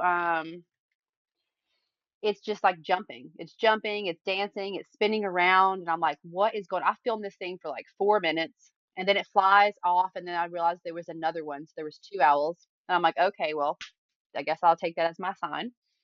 So then I am outside a little bit later, and I decide to walk in the backyard. I'm still thinking about going up there. I'm scared. And then the sun is shining in this very particular spot in the backyard. And I walk over and I'm like, something's like glistening in the sun. And I go and I look and I just start laughing. It was the most giant, beautiful, perfect condition owl feather I've ever seen. And I was like, okay, that's all right, say no more. So go up there, and I'm sitting on a blanket, and I something that's been happening to me is I've been praying out loud a lot. And it's very shocking for me because, like I said, I was never religious. I never I was always kind of like cringed out about doing that for some reason, but now it has become like a part of what I do. And it's a very vulnerable state to be in, to be quite honest with you. And I think that's why a lot of people don't do it, is because it is very vulnerable. And I asked if it would come. It began to come, and then, you have these thoughts of like, is it a plane? Is it a drone? I realize that if it is, and you say that or you think that, it's going to go away. They will dip out. They'll disappear. So I would say there again, and I'm like, out loud, could you come back and could you come closer? Okay. And so here it comes. That's And getting where is it brave. You're coming getting from? brave with that. Okay, so something I have found that's very interesting is Virgo or Venus being tied to where I'm seeing the most profound, like whenever, I mean, I'm seeing them come from everywhere. Because by the way, they have shifted. I feel like what was happening during the planetary alignment is they were coming out of a portal through the alignment. So I've been watching it as the belt was going through the months through the planetary alignment. These things were coming out at a particular spot. Interestingly enough, on the Sky app I was talking about, I put it in like the ancient Arabic one or something, and I'm zooming in because I'm like, okay, let's look at the sky. I see where they're coming out right now. I want to see what's right there. I'm backtracking, but this is important. I zoom in on this sky app on the ancient Arabic, the Hebrew one, and right at the 33rd degree line is a constellation called the Ladder. Oh, of course. Of course. Of course. And I mean, and they're just popping out. And my boyfriend's out there. I was like, look at this. Like, I need someone to see this. I was like, do you see this? This is crazy. I didn't even know there was a constellation called the Ladder, because it's not in a constellation map that I'm accustomed to. So I thought that was interesting. So let's skip forward. So here comes this orb, and it's coming straight from Virgo. And it's coming, and so because I'm on top of this mountain, really high up, incredible view, whatever. It is the closest that this thing has ever come to me. I want to say 20, 25 feet maybe above my head. So it's coming slowly. And I'm like, here it comes. Throat palpitations. Just rattling. And I'm like not going to take my eyes off of it. Then I begin to hum. And I hit that note in my throat, and when I tell you that the hairs in my ears were vibrating, every hair on my body was standing up. I am just like in this intense connection with this orb. It's the closest it's ever been to me. I can feel its charge. It's very strong, but also very gentle. It's blue, it's white, it's gorgeous. And I'm just humming, and I am just connecting with this thing. And it starts to stop right when it's above me, and it starts to pulse. And I just feel like I'm being charged, but not like in a negative way, like not like I was being electrocuted. It was like a very gentle charge, but like my ears were itching. It's like I was, whatever tone I had in my throat, I feel like it was like the same frequency of this orb. That That sounds you crazy, hit you but hit. No, no, it makes sense. It makes yeah. sense. Yeah. hmm hmm So after there's like a 4-minute long experience, and the message I got during that moment was like, we're not here to hurt you. We're not here to harm you. And like, this is kind of like, we're going to just show you that we're not going to, they're like showing me, because I've been afraid for months now of like, what was going to happen. Are you going to abduct me? Like, are you going to, like, is it going to hurt me? Whatever. It was just showing me that like, I'm not going to get hurt. They're here to help me. It goes away. I collapse on the blanket, and I just start crying. And I feel like every bit of trauma and pain and fear of my entire life had left my body. I had never cried so hard in my life. And it was a very profound moment for me. And so came home. The next evening, I was very curious as to how the energy was going to be, after that moment. And I was very emotional. I mean, I was just crying just for no reason and just so emotional all day long. And also I'm a Cancer, so it was Cancer season. So, you know, I felt very, comfortable in my own sign. But so then my friend Jordan that I was talking about earlier, who lives in Kentucky, I was telling him about my experience, and I was like, I'm gonna go outside at 10:15. I want you to face west, and I want you to hum. And he was like, okay. So that was probably like, 9:55 or something like that. 10:15 was just when I was feeling it. I go outside. I'm like, all right, what's it going to be like tonight? Because by the way, the orbs are just flying over my house all the time. I mean, there's some nights I saw like 100. I mean, it's absolutely maddening. So, anyways, I go outside, and I have so much video footage. I don't even know what to do with it, to be quite honest with you. So, I'm sure everybody's tired of seeing orb videos at this point. But so I go outside to my chair, and I sit down, and I light my cigarette up, and I have my drink, and I look to my left, and I see a light coming from the tree. And I'm like, it's like back behind the tree and the limbs and stuff. And I'm like, that's probably a plane. And I was like, well, if it's not a plane, I should probably start filming now because that would be cool because it's going to come out of the trees. I start to film, and then here it comes, and it comes out from the tree, and it is a huge bright orb, and it's just flying directly above my head. I'm filming it the whole time. It's pulsing, it's spinning, and then it just goes above the house and it disappears. And the moment I press end on my video of recording this, I get a message that drops down, and it's Jordan. He was like, oh my god, I did exactly what you said. I went out at 10:15. This orb came from the same direction that I saw mine, the same amount of time. He experienced the same thing at the Really? same time. And that makes no sense because we do not live close to each other. And I was like, that's so weird because Exactly. yes. Wow. Okay. So he was experiencing the exact same thing, the exact same orb, but in a completely different geographical location. Humming, he was humming. Uh-huh. It was He humming went as out oh yes, he 10:15. was humming as well. Hmm. Yes. Yeah. Yeah. Hmm. So listen, I'm not trying to say that I know what that means. I just feel like it's important to share that information. So let's see here. Then we're at the end of my story, where I mean, not the end. We're catching up to the most current Yeah, stuff, and you're that bringing us is up to date. so I had a dream, and I also feel really weird about sharing this one too. So just disclaimer: I'm just sharing my dreams. If you want to choose to believe me because of my story, you can. I won't be upset if you don't. Whatever. I had a dream about a shackled angel. And in this dream, it was a very weird dream. I've been having a lot of these lately where it's like I'm being shown an image, but then I'm being like told information while I'm staring at an image. Okay? Does that make sense? Okay. And I'm staring at this angel, and then I'm seeing like breakaway clips of stuff going on. And oh God, it makes me nervous. But basically, I was being shown that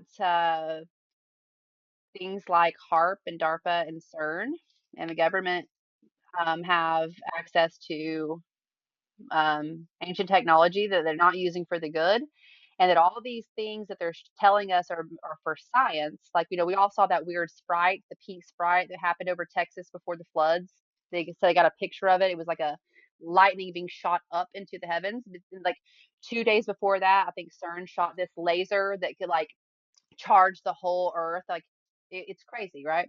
And just like the weather modification and all this stuff that they're telling us is for like technology, and that it's going to be everybody's going to have this energy. Well, where's the free energy at? You know what I'm saying? Like, you keep saying that it's for the good, but nobody actually, things are getting worse. So, Exactly. whatever. So I'm being shown that these things are warfare against the heavens. And the quote is, as above, so below. That whatever happens in the heavens is also happening here. Well, we can take one good look at the world and what's going on. I don't even need to speak about it because we all know, we all see it. Whether you choose to ignore it is on you. But what that's also happening above. It's as above, it's so below. It's connected, and that these things are using warfare against the angels, the heavens, the good, whatever, the light, whatever you want to call it. That's what I was being shown. Which, brings me to having two dreams recently about fake orbs. Okay. The most That's recent, interesting. the most recent was the other day, and I have not been able to stop thinking about it. It absolutely terrified me. This was after my break. I just got back from a 7-day break of having no downloads, no dreams or anything. And so this is how it started back up. And I was like, okay, wow, you're really kicking my ass here. So the dream was that there was three dreams, and I think I was waking up because I was afraid, and so every time I would fall back to sleep, it would change the location or the characters slightly, but the same basic message was happening. And so to speed things up, I'll go to the ending of that. As I wake up, okay, so I'm going to sleep, and in my dream, I'm with my boyfriend, his best friend, and some random character that I don't know who it was. And we are going to someone's house. It's like a client's house. We're going to be doing watering their planters and stuff like that.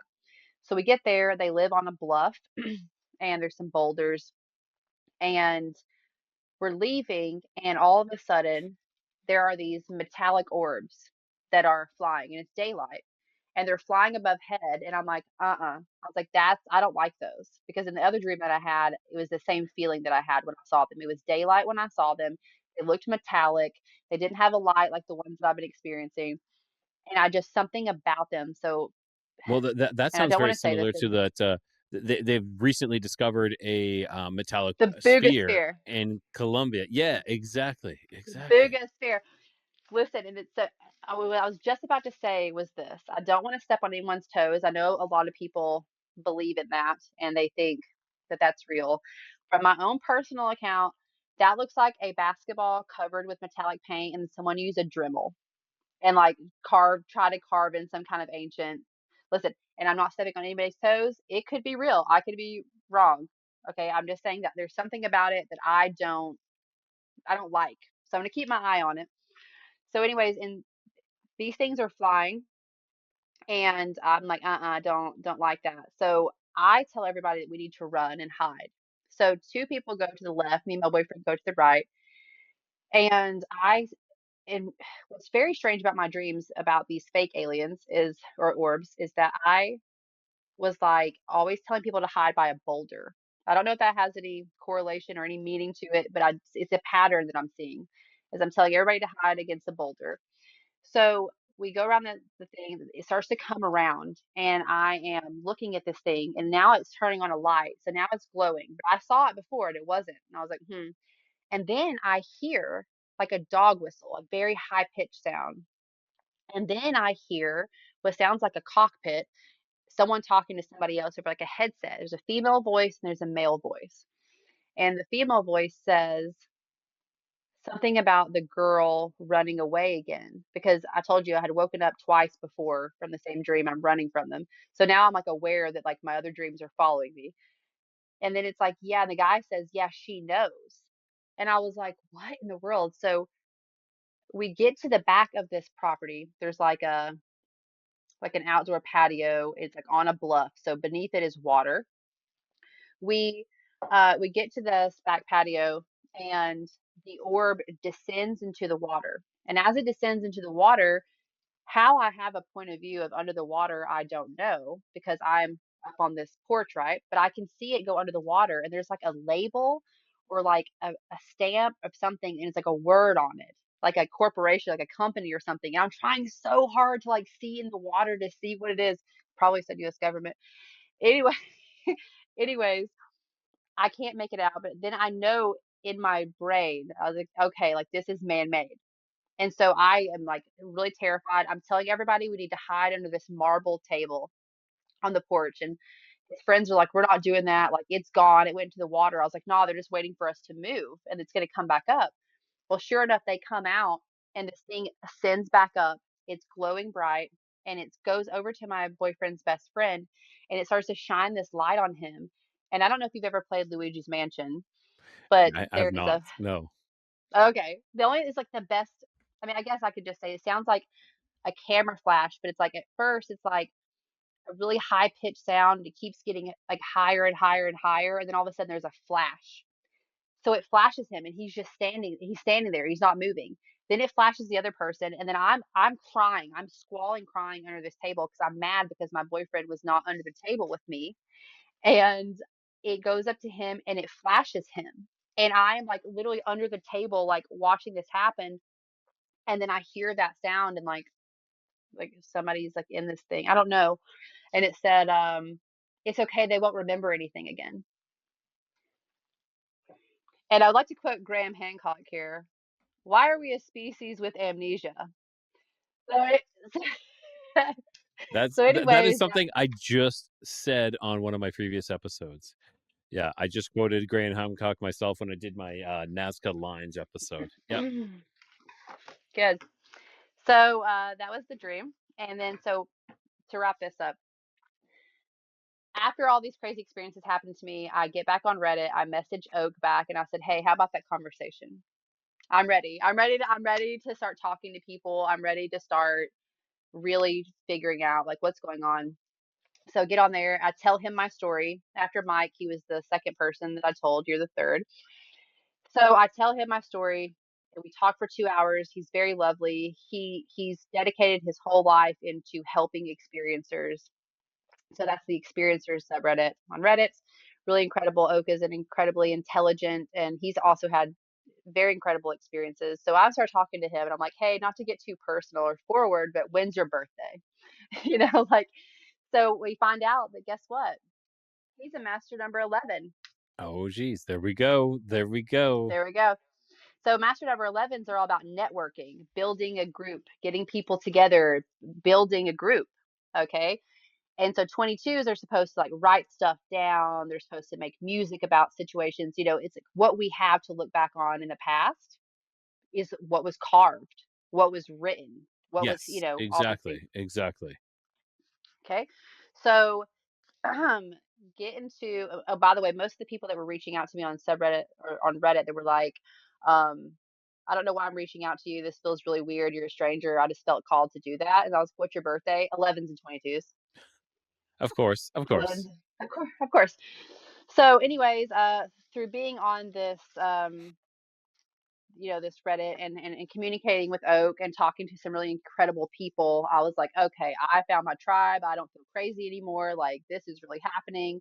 We all have this call that we're supposed to do something important, and I feel that that's very significant.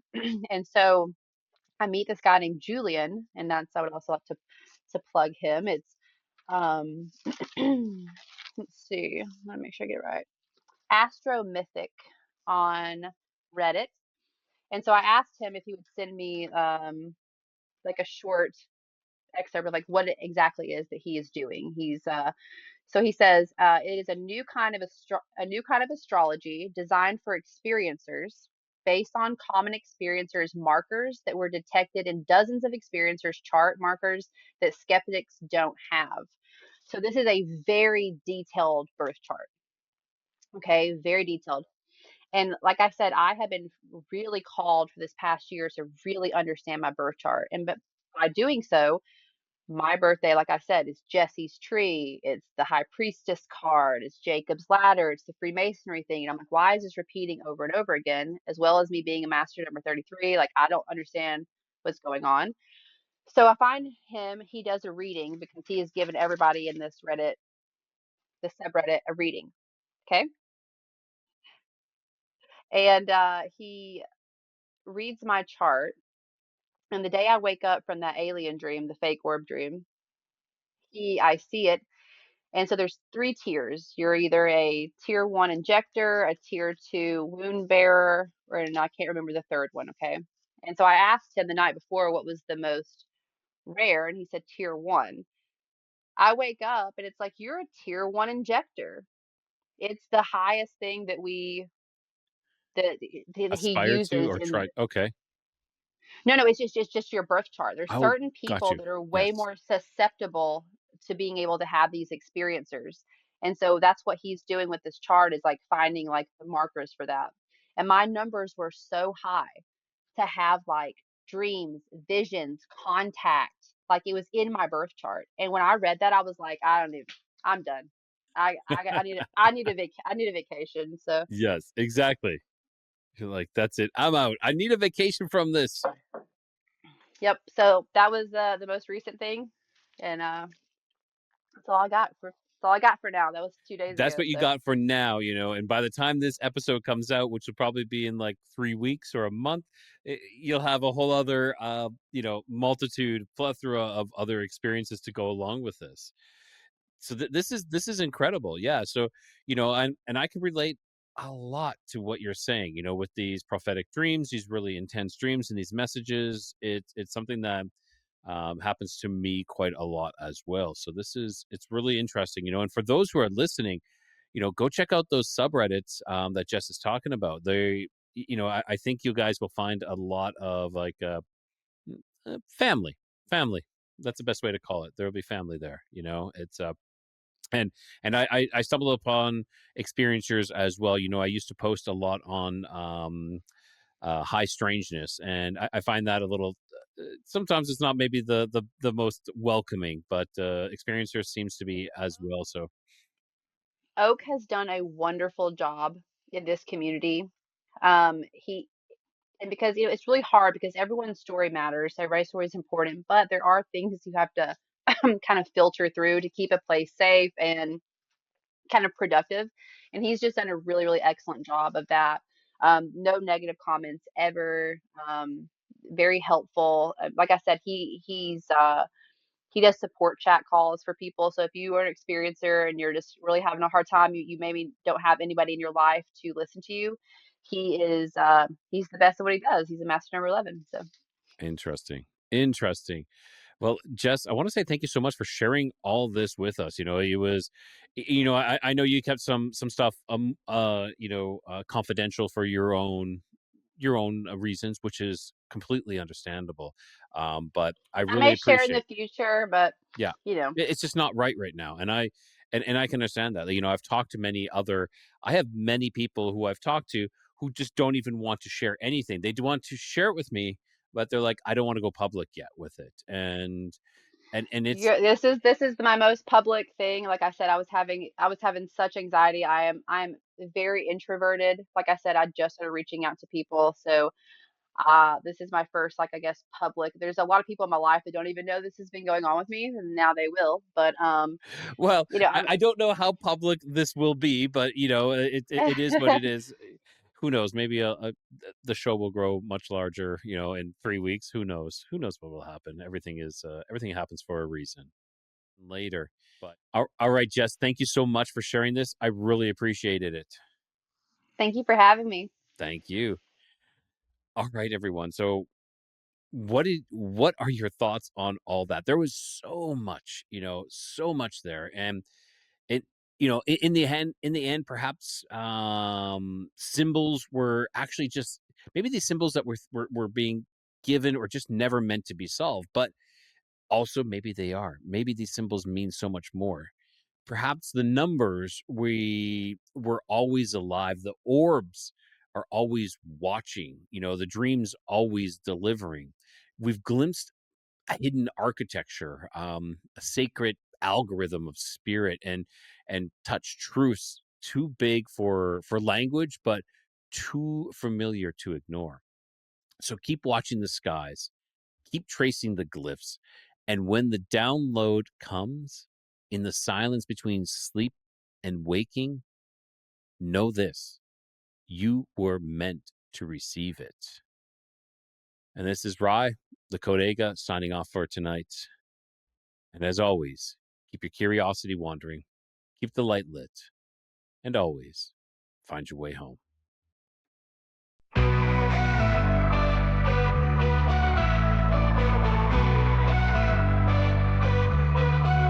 Beneath the stars where shadows grow, the Nephilim's echoes whisper low. Bigfoot roams through the forest deep, and Dogman prowls where the brave won't sleep.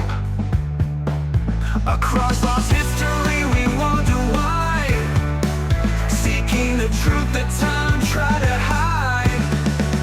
Keep your curiosities wandering and the light lit, through the darkness don't ever quit.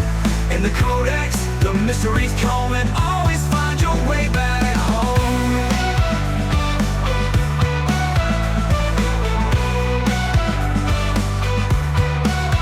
UFOs streak through the velvet skies, watch with unblinking eyes.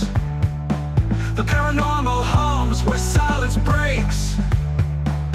In the void of secrets, a lantern wakes. Through hidden realms and stories untold, the Codex flame is the light to hold. Keep your curiosities wandering and the light lit. Through the darkness, don't ever quit. In the Codex, the mysteries come and always find your way back home.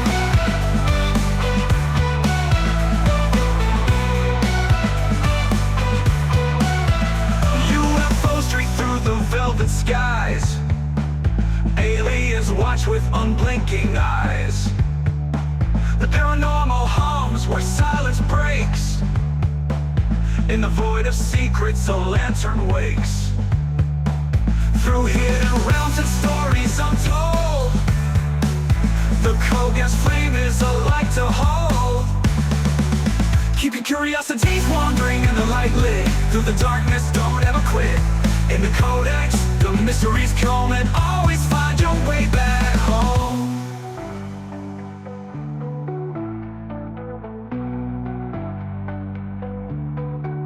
Legends rise from the Earth's deep core, a lost legacy we can't ignore. With every step, the veil grows thin, revealing worlds where the strange begins. Keep your curiosities wandering and the light lit. Through the darkness, don't ever quit. In the Codex, the mysteries come